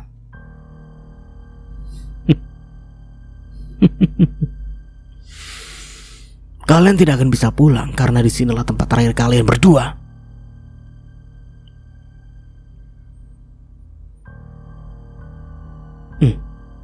Bukankah ini mobil dengan ciri-ciri seperti yang Mbak Tati sebutkan tadi ya? Kata Arman saat melihat sebuah mobil terparkir bebas di jalanan sepi yang sangat jarang dilalui pengendara. Mereka mengitari mobil dan sepertinya kendaraan itu memang sengaja ditinggal karena tidak ada satu orang pun di dalam sana. Kami akan mencari petunjuk di sekitar sini. Harap laporkan segera jika menemukan apa saja yang dapat kita gunakan sebagai cara agar kita menemukan keberadaan Bu Ainun. Kata salah satu polisi dan pria itu langsung berjalan menyusuri lokasi yang letaknya tidak terlalu jauh dari kendaraan roda 4 itu. Arman sampai harus membuka jas miliknya karena panas.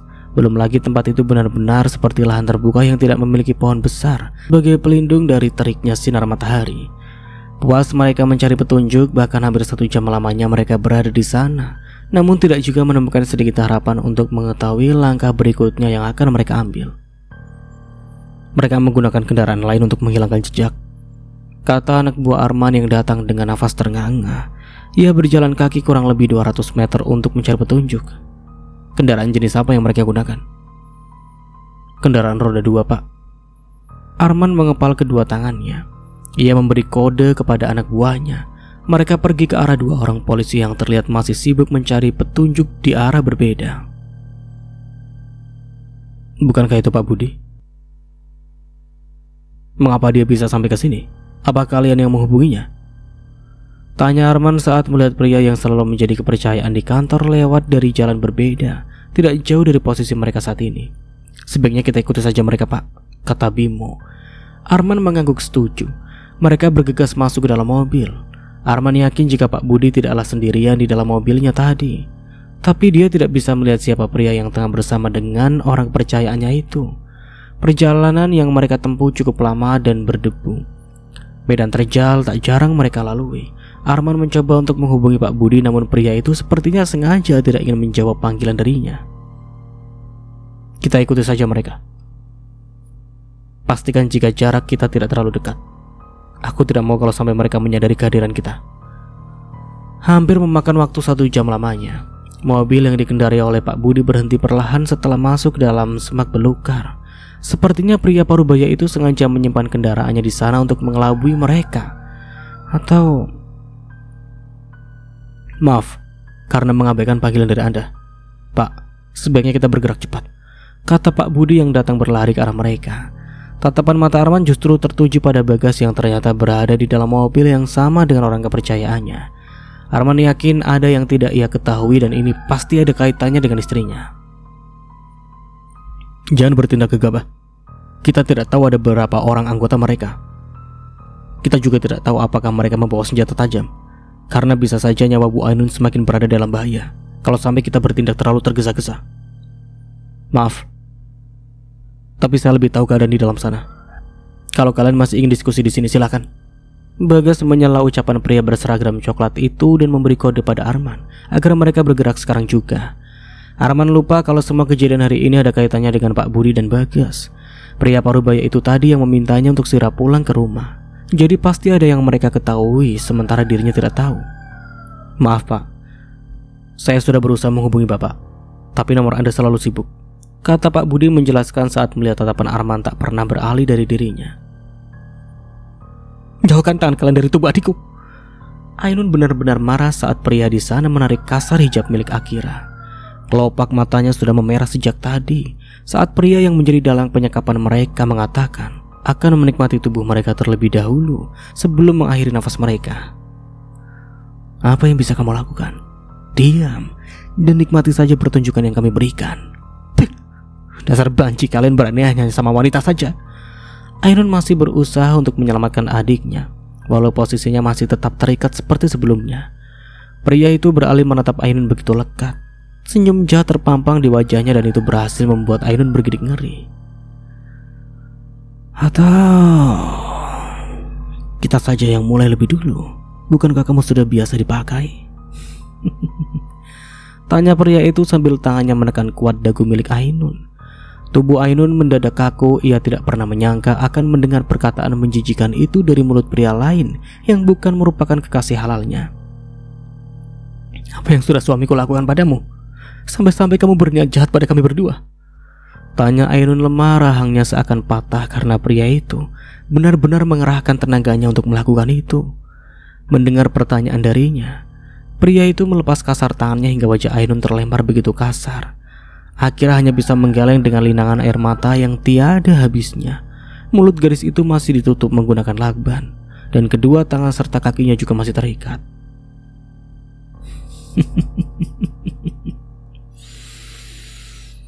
Aku dan dia bekerja di perusahaan milik suami kamu beberapa tahun silam. Semuanya baik-baik saja. Sampai suatu hari aku melihat suamimu bermain gila dengan pacarku di ruangannya. Kesucian pacarku direbut begitu saja di depan mataku dan bodohnya aku tidak bisa melakukan apa-apa. Sampai bajingan itu menuntaskan hasratnya di meja kerja miliknya. Hanya bersalah bahkan tidak terlihat. Apalagi penyesalan. Arman melakukan itu semua dalam keadaan sadar. Dia, suami kamu adalah maniak wanita yang sesungguhnya. Teriak pria itu marah. Ainun bahkan bisa merasakan betapa sakit hati pria itu saat bercerita.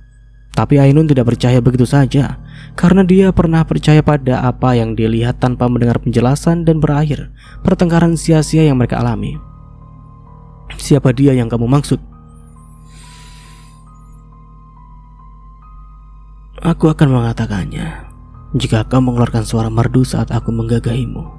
Aku tahu suamimu saat ini sedang dalam perjalanan ke tempat ini, dan aku sudah menyiapkan kejutan untuknya, kata pria itu dan langsung membuka ikatan tali yang melilit tubuh Ainun. Entah apa tujuannya, tapi yang jelas Ainun merasa bersyukur karena memiliki kesempatan untuk menyelamatkan diri dan membatalkan niat orang jahat itu untuk melecehkan adiknya. Setelah tubuhnya terbebas, Ainun berniat untuk melepas ikatan di tangan adiknya. Tapi tangannya ditarik kasar sampai tubuhnya terjatuh ke atas lantai. Akira berusaha berteriak walau suaranya hanya sampai di tenggorokannya saja. Lepas! Teriak Ainun saat rambut di balik hijabnya ditarik kasar oleh pria bertubuh tinggi. Teruslah berteriak. Aku ingin Arman melihat apa yang akan aku lakukan pada istri tercintanya. kata pria itu sambil menatap ke arah Ainun dengan tatapan lapar. Ainun melihat ke arah Akira, dia harus bisa menyelamatkan adiknya. Apa kata penjahat itu tadi? Suaminya sedang dalam perjalanan menuju ke tempat itu. Berarti ada peluang besar agar mereka bisa bebas dari tempat itu. Tapi mengapa 4 orang pria itu menatap lekat ke arahnya, sementara Akira mereka tinggalkan begitu saja? Ada rasa tenang, tapi rasa takut lebih mendominasi. Dan serak, baju yang Ainun gunakan terkoyak saat dia baru saja berpaling hendak berlari meninggalkan tempat itu. Ternyata pelakunya adalah orang yang sudah melepaskannya. Entah apa tujuannya, tapi yang jelas saat ini Ainun merasa dirinya sedang menjadi subjek sasaran bagi keempat pria itu. Ainun menyembunyikan lengannya yang terekspos sempurna karena robekan bajunya cukup panjang. "Pegangi dia." "Mau apa kalian?" tanya Ainun yang semakin terpojok. "Lepas!" jerat Ainun saat kedua tangannya dipegang erat oleh pria berotot yang dari tadi berdiri di dekat adiknya. Tangannya terasa kebas saking kuatnya pegangan yang kedua pria itu lakukan. "Singkirkan tangan kotormu itu, aku mohon." "Jangan terlalu galak, Nona. Nikmati saja kesenangan yang akan berlangsung sedikit lebih cepat dari seharusnya." "Oh ya, agar lebih bersemangat lagi, aku akan memberitahukan siapa wanita yang telah direnggut kesuciannya oleh suamimu. Dia adalah Nabila, wanita yang saat ini tengah menjalani pengobatan di rumah sakit ternama di luar negeri. Wanita yang telah mengandung anakku, dan wanita yang mendadak gila saat apa yang dia inginkan tidak bisa dituruti. Asal kamu tahu, kejadian di rumah kalian adalah ulah wanita itu, dan orang-orang akulah yang sudah membantunya. Kenalkan dan ingat terus namaku, agar kamu bisa memberi nama untuk calon anak kita nanti. Sebastian Permana, itulah namaku. Hanya kamu dan Nabila yang tahu nama asliku, karena hanya kalian berdua yang aku percaya menjadi wanita yang pantas untuk melahirkan keturunanku ke dunia ini." "Bos, mereka semakin dekat." Salah satu pria yang memegang tangan Ainun memberi laporan setelah melihat ke arah jendela. Tentu saja mereka bisa melihat ke arah luar dengan bebas. Posisi bangunan berada di atas perbukitan. "Lepas semua pakaian yang menempel di tubuhnya." "Jangan, aku mohon," pinta Ainun memelas. Ia tidak bisa membayangkan seperti apa nasibnya nanti jika pria itu benar-benar melakukan hal menjijikan itu kepadanya. Arman bahkan tidak peduli dan terus melakukan aksinya saat Nabila memohon pengampunan darinya. Balas Permana tidak mau kalah. Ainun terus berontak, bahkan rasa nyeri di area pinggangnya tidak dia pedulikan. Air matanya mengalir membasahi kelopak matanya. Ia benar-benar tidak berdaya karena kakinya bahkan tidak bisa digerakkan. Akira di sudut sana hanya bisa berteriak tanpa suara saat melihat kakaknya diperlakukan seperti itu di depan matanya. Tubuh Ainun hampir terekspos sempurna. Andai aksi kedua pria itu tidak digagalkan oleh tendangan kuat dari Bagas. "Bajingan kalian semua," kata Bagas murka. Ia membuang pandangannya ke arah berbeda karena tidak ingin melihat tubuh wanita yang begitu dia cintai. Baju yang Ainun gunakan sudah terlepas sempurna. Hanya tersisa kain untuk menutupi makanan milik putranya saja yang tersisa. "Sial, mengapa kau malah menyerang kami?" tanya salah satu anak buah Permana. Ainun buru-buru meraih pakaiannya yang berserakan di lantai atas. Ia menutupi tubuhnya sambil menahan rasa sesak di dada. Ada banyak pertanyaan muncul dalam benaknya tentang semua kejadian yang ia alami hari ini. Perasaan was-was masih menyelimuti jiwanya. Bahkan saat Bagas ada di sana, mengapa mereka mengenal Bagas? Apa Bagas juga termasuk bagian dari orang-orang itu? "Aku sudah pernah bilang kalian boleh membalaskan dendam pada Arman, tapi tidak dengan istrinya. Ainun sama sekali tidak tahu menahu dengan apa yang sudah suami lakukan. Lagi pula Nabila sendiri yang bersalah. Kamu tahu itu." Udah, dari arah berbeda, Arman datang bersama 2 orang polisi dan anak buahnya. Ainun tidak tahu harus apa. Dia senang sekaligus kecewa saat mengetahui apa yang telah suaminya lakukan di belakangnya. "Sebastian?" Arman sangat terkejut dengan apa yang ada di depan matanya saat ini. Pria yang pernah dia kenal, orang yang pernah menjadi kepercayaannya, ternyata ada di tempat itu. Dan Arman mulai tahu kalau pria itulah yang sudah menculik istrinya. Bagas melepas jaket yang dia gunakan dan menutupi tubuh Ainun. Akira yang baru saja terlepas dari lilitan tapi langsung memeluk sang kakak. Keduanya hanya bisa menangis karena apa yang mereka takutkan akhirnya tidak terjadi. Arman terlihat bersemangat menghajar wajah Sebastian. Setidaknya itulah nama yang dia kenal. Pria itu tidak bisa berkutik. Awalnya dia jumawa karena menurut laporan dari anak buahnya, hanya ada 2 orang saja anggota polisi yang akan datang ke tempat itu. Ternyata anak buahnya membelot. Pria itu memberi laporan palsu dan sekarang justru berdiri di pihak lawan. Ternyata kau orang yang telah membuat rumah tanggaku hancur berantakan. Kau bergerak di belakangku dan diam-diam menyerangku. Kau memang bajingan Sebastian. Arman kembali melayangkan pukulannya. Arman sengaja meminta polisi untuk tidak mengikat tangan Sebastian agar dia bisa berduel sebelum pria itu dibawa ke kantor polisi. Sempat ada perlawanan dari keempat orang yang telah menculik Ainun dan adiknya, tapi mereka kalah jumlah dan si pria berotot besar itu bahkan mendapat hadiah timah panas di kedua kakinya.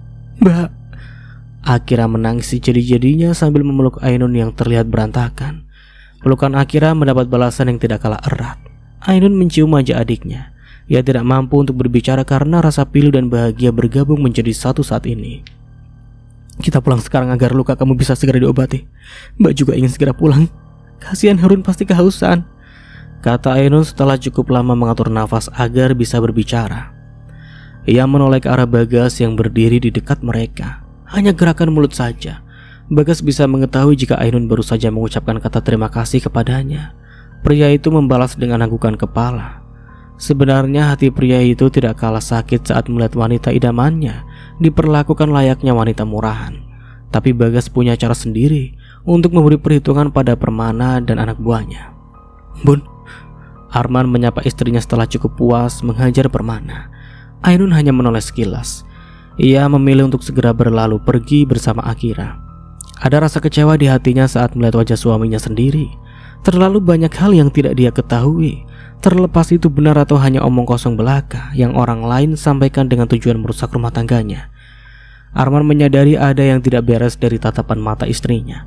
Ia segera menghampiri kemudian melepas jaket milik Bagas yang menempel di tubuh istrinya dan menggantikan dengan jas miliknya. Ainun masih enggan menatap wajah suaminya, bahkan terkesan membuang wajah saat pria itu berusaha menatap lekat ke arahnya. Maaf, karena Mas datangnya terlambat. Kita pulang sekarang ya.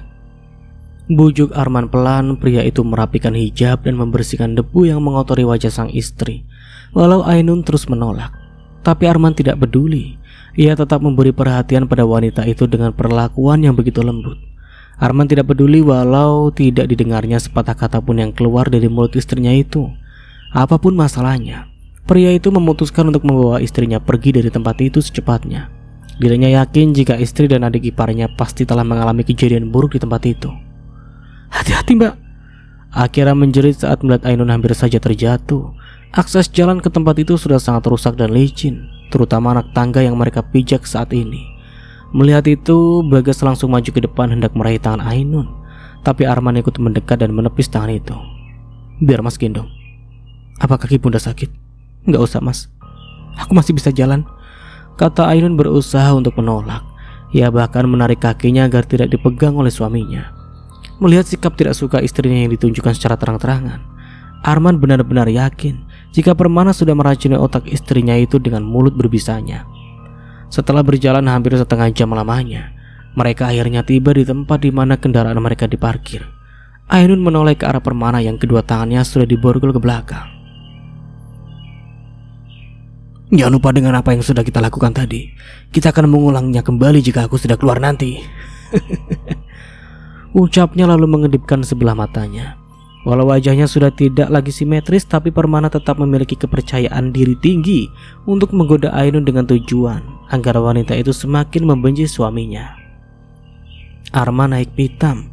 Pria itu langsung menghampiri Permana yang dijaga ketat oleh orang-orang berseragam coklat. Mereka tidak mau kalau sampai Arman kembali menghajar tahanan mereka. Bajingan kamu, jangan sampai aku. Kita pulang sekarang Pak. Kasihan ibu pasti masih syok dan butuh istirahat, kata Pak Budi menyadarkan bosnya itu. Arman melepas nafas kasar dan berbalik meninggalkan mobil polisi yang sudah siap untuk pergi. Arman tidak pernah menduga jika karyawan yang dulunya begitu dia percaya ternyata menjadi orang yang paling dicari oleh pihak kepolisian. Kita pulang ke rumah sekarang, titah Arman pada Pak Budi. Bagas ikut masuk ke dalam mobil dan duduk di kursi paling depan di samping kemudi. Arman sudah tidak ada tenaga lagi untuk berdebat. Ia pun tidak mau kalau sampai membuat istrinya semakin tidak nyaman dengan sikapnya. Sejauh ini dirinya masih belum tahu apa alasan istrinya seperti jijik melihat ke arahnya. Maaf karena membuat ibu dan bapak datang ke sini. Tapi saya tidak bisa berbohong dengan apa yang baru saja terjadi, kata Mbak Tati saat kedua orang tua Arman baru saja tiba di rumah majikannya itu. Apa sudah ada kabar dari Arman? Apa Harun sudah diberi ASI? Sudah, Bu. Baru saja mereka hendak masuk ke dalam rumah, sebuah mobil masuk ke dalam perkarangan rumah putra mereka. Siapa itu, Pak? Orang yang ditanya sepertinya sama juga tidak mengenali mobil siapa yang baru saja terparkir di sana. Mereka sama-sama terkejut melihat siapa pria yang keluar dari dalam mobil. Pak Mustafa? Kedatangan saya ke sini hanya ingin meminta maaf pada Arman dan istrinya atas apa yang sudah putri saya lakukan. Minta maaf? Tanya Bu Hani tak percaya. Saya akan mengakui semuanya di depan Arman dan istrinya. Saya tidak ingin lagi ada kesalahpahaman di rumah ini karena ulah putri saya. Saya hanya ingin dia sembuh dan tidak lagi dikendalikan oleh pria bernama Sebastian, kata Pak Mustafa, dan itu semakin membuat bingung kedua orang tua Arman. Pak Mustafa akhirnya menjelaskan seperti apa awal mula semua kejadian ini bisa terjadi.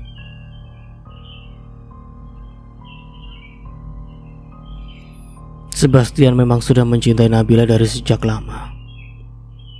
Mereka berteman sejak kecil di panti asuhan. Walau sebenarnya Nabila adalah putri kandungku dengan seorang wanita yang aku rahasiakan keberadaannya dari istriku. Nabila dititip di panti itu karena ibunya yang mengidap penyakit gangguan kejiwaan. Semua itu hanya untuk mempermudah aku mengangkat putri yang memang darah dagingku sendiri, agar mendiang istriku tidak curiga. Tapi 2 hari yang lalu, ibu kandung Nabila juga ikut pergi setelah menenggak habis racun tikus yang entah dapat dari mana.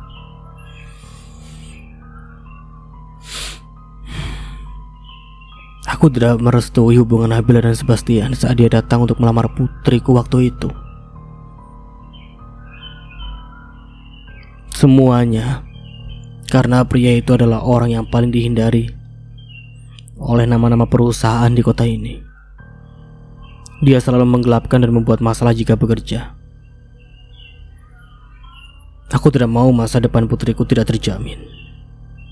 Tapi Sebastian malah merenggut mahkota berharga milik putriku. Dan akhirnya dia mengandung benih dari bajingan itu. Apapun yang terjadi, aku hanya tidak mau kalau putriku menikah dengan Sebastian. Jadi pilihanku hanyalah Arman, karena dia adalah pria bertanggung jawab yang bisa diandalkan. Aku tidak masalah jika putriku menjadi yang kedua. Aku sadar atas kebodohanku itu. Aku sampai tidak memikirkan perasaan Ainun. Dan lebih parahnya, aku sempat ingin melenyapkan wanita tak berdosa itu. Aku menyesal. Andai ada orang yang harus menanggung semua ini, itu adalah aku. Karena akulah orang yang sudah membuat semua ini terjadi. Lanjutnya lagi, kedua tangan pria itu saling bertemu dan menyatu di depan dada. Aku mohon maaf atas semua yang pernah aku lakukan. Tolong katakan pada Ainun, hukuman apa yang harus aku jalankan agar bisa mengobati luka di hatinya. Akulah yang harus disalahkan, bukan Arman. Karena Arman juga sama seperti dirinya. Mereka sama-sama korban, kata Pak Mustafa lagi. Di depan pintu, Arman dan Ainun mendengar semuanya. Mereka cukup terkejut, terutama Ainun. Enyah dari rumah kami sekarang juga. Tangkap dan bawa saja aku ke penjara. Tapi aku punya satu permintaan padamu. Tolong jaga putriku walau dia bukan lagi istrimu. Bawa Nadira tinggal di sini bersama kalian dan jangan pernah menyakitinya. Pinta Pak Mustafa pada Arman saat melihat pria itu sudah bersiap menghubungi kantor polisi. Apa? Di sini Anda sudah sangat jelas bersalah, dan Anda masih berani meminta hal mustahil yang tidak mungkin saya penuhi. Anda memang sudah tidak waras, cecar Arman penuh emosi. Belum juga selesai keterkejutan istrinya atas tuduhan yang Permana lakukan, kini pria parubaya itu malah meminta hal konyol yang bisa saja memantik api amarah dalam diri sang istri. Ya, benar sekali apa yang kamu katakan. Saya memang sudah tidak waras, dan saya yakin siapapun akan jadi seperti ini jika sudah diberikan dengan anak dan cucu.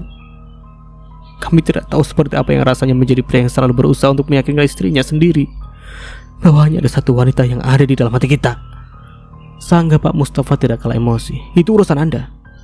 Sebaiknya sekarang juga Anda keluar dari rumah saya dan jangan pernah datang lagi ke sini, kalau hanya untuk membuat omong kosong yang bisa merusak rumah tanggaku, ujar Arman seraya mengangkat tangan dan menunjuk arah pintu. Ia tidak mau kalau Pak Mustafa terlalu lama di sana. Kalimat demi kalimat yang keluar dari mulut pria itu bisa saja membuat kehidupan rumah tangganya baru saja membaik kembali hancur berantakan. Apalagi kalau istrinya sampai percaya dan menganggap serius ucapan Pak Mustafa barusan. Sudah cukup selama ini kesalahpahaman yang terjadi di antara dirinya dan istri. Arman tidak mau menjadi korban fitnah dari orang-orang seperti Permana dan Pak Mustafa. Bunda dan Akira istirahatlah. Mas masih harus mengurus masalah ini, pinta Arman pada istrinya. Ainun membawa Akira masuk dalam kamar untuk membersihkan diri dan mengganti pakaian mereka. Mbak, Akira langsung pulang ke kosan aja ya, kata Akira yang saat ini sudah mulai terlihat tenang. Nginep saja di sini untuk beberapa hari ke depan. Kuliahnya bisa dari sini juga kan? Enggak Mbak, Akira enggak mau tinggal di sini walau untuk beberapa hari. Akira tidak mau ada masalah baru di dalam keluarga Mbak, bantah gadis cantik itu dengan tegas. Akira sudah cukup dewasa untuk mengerti dengan situasi dan juga kondisi keluarga kakaknya. Ia juga tidak mau kalau sampai timbul fitnah karena keberadaannya di sana. Mau bagaimanapun dirinya adalah seorang wanita dewasa yang bisa menjadi bumerang untuk sang kakak. Sudah banyak cerita miring yang ia dengar tentang sebuah keluarga yang rusak karena kehadiran orang terdekat. Walau tidak pernah ada terlintas sedikit pun di benaknya untuk melakukan hal sehina itu. Tapi manusia adalah tempat salah dan hilaf. Jadi Akira lebih memilih untuk menghindari dari awal daripada terjadi hal yang tidak diinginkan ke depannya. Ya sudah kalau begitu. Tapi apa kamu yakin kamu baik-baik saja, Dek? Tanya Ainun sambil memegang tangan sang adik. Akira mengukir senyum lembut sebisanya. Ia tentu tidak mau kalau kakaknya merasa cemas berlebihan dan berakhir mempengaruhi kesehatannya. Sudah cukup kejadian tadi dan masalah yang kakaknya hadapi. Ia tidak ingin menjadi beban juga untuk kakaknya itu. Mereka berdua bahkan sepakat untuk tidak menceritakan masalah ini kepada orang tua mereka. Alasannya karena tidak ingin merusak ketenangan kedua orang tuanya yang baru saja tercipta. Tanpa mereka sadari, dua parubaya itu sekarang sudah ada di depan rumah dan saat ini sudah bersiap melangkah masuk ke dalam rumah. Dan plak! Tidak puaskah kamu membuat putriku menderita? Mengapa sekarang putri bungsuku juga harus mengalami hal buruk? Karena ulahmu itu. Baru saja Pak Sunanda masuk ke dalam rumah menantu dan putrinya, pria parubaya itu langsung melayangkan tamparan keras ke wajah menantunya. Istrinya cukup terkejut. Begitu pula dengan besan mereka yang tengah duduk sambil berbicara serius soal masalah tadi siang. Mereka sepakat untuk memenjarakan Pak Mustafa walau pria itu mengancam akan menuntut balik keluarganya jika apa yang diminta pria tersebut tidak dijalankan oleh Arman. Salah tetap salah. Bahkan Bagas pun ikut diseret ke dalam penjara atas keinginan pria itu sendiri. Sepertinya Bagas ingin hukum itu berlaku adil untuk siapa saja. Atau bisa saja pria itu punya alasan lain mengapa dia bersikeras ingin dipenjarakan bersama Pak Mustafa dan yang lainnya. Tenang dulu Pak Sunanda. Kita bicara dulu baik-baik tentang masalah ini. Bujuk ayah Arman mencoba untuk menenangkan besannya. Bagaimana saya bisa tenang Pak? Anda tidak memiliki putri dan di sini yang menjadi korban bukan hanya putri sulung saya, tetapi juga putri bungsu saya, jawab Pak Sunanda tegas. Ia benar-benar marah kali ini. Lihatlah, wajahnya bahkan tidak berubah sejak datang ke tempat itu tadi. Tetap masam seperti orang marah pada umumnya. Saya mengerti perasaan Anda Pak. Ainun sudah kami anggap seperti putri kami juga. Begitupun dengan Akira. kejadian hari ini sama sekali tidak ada hubungannya dengan Arman. Dia juga korban di sini, sama seperti kedua putri Anda. Balas pria itu yang terlihat mulai terpancing emosi. Arman dan ibunya melerai dua orang pria parubaya itu. Begitu juga dengan Bu Aprilia yang tidak mau kalau suaminya sampai melewati batasnya. Mereka tidak mau terjadi pertengkaran lagi di sana. Berbicara dengan hati panas memang tidak ada gunanya. Yang ada akan melahirkan keretakan di dalam keluarga besar mereka. Dan sampai di sini dulu ceritanya. Nantikan kelanjutan ceritanya di part berikutnya. Dari saya mohon maaf bila ada salah kata atau dalam penyampaian cerita. Akhir kata, wassalamualaikum warahmatullahi wabarakatuh. Sampai jumpa di video selanjutnya and see you. Ciao.